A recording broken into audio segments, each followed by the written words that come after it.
நீங்களும் நானும் யாருன்னு சொன்னா தேவனுடைய பிள்ளைகள், குமாரர்களாய் குமாரத்திகளாய் தேவனால என்ன செய்யப்பட்டிருக்கிறோமா, தெரிந்து கொள்ளப்பட்டிருக்கிறோம். நல்லா கவனிங்க, நீங்களும் நானும் தேவனுடைய பிள்ளைகள். பிள்ளைகளே எப்படிப்பட்ட பிள்ளைகளா, ரொம்ப ஸ்பெஷல்னு சொன்னார், சேஷ்ட புத்திரன் சொன்னார். முதலாவது என்று சொல்லுகிறார், சகல விதமான ஆசீர்வாதங்களுக்கு என்று முன்குறிக்கப்பட்டிருக்கிறோம். பாருங்க, ஆண்டவருடைய வார்த்தை சொல்லுகிறது, அந்த சேஷ்ட புத்திரம், அந்த சுதந்திரத்தினுடைய மேன்மை என்னன்னு சொன்னா 2 மடங்கு ஆசீர்வாதமா.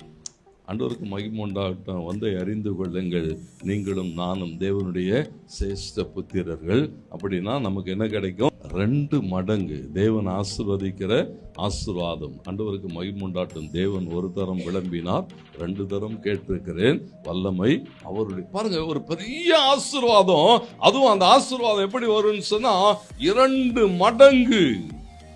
ஏன் அந்த ஆசீர்வாதம் வருகிறது?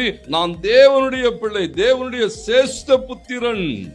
அப்ப அந்த ஆசீர்வாதத்துக்குரியவனாக கர்த்தர் என்னை தெரிந்தெடுத்திருக்கிறார். மாத்திரம் அல்ல, எரேமியா சொல்லுகிற போது, எரேமியா 31:9 சொல்லுகிற போது சொல்லுகிறான், அழுகையோடும் விண்ணப்பங்களோடும் என்னிடத்தில் வருவார்கள், அவர்களை என்ன செய்வேன்னு சொன்னா தண்ணீர்கள் உள்ள நதிகளை அன்றைக்கு என்ன செய்வாரா, நடத்துவார்.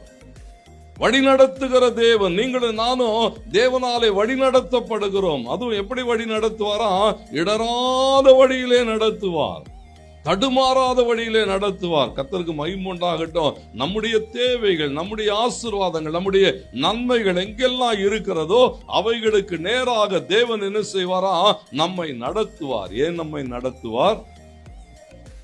ஏன் நம்மை நடத்துவார்? நீங்களும் நானும் அவருடைய சேஷ்ட புத்திரர்.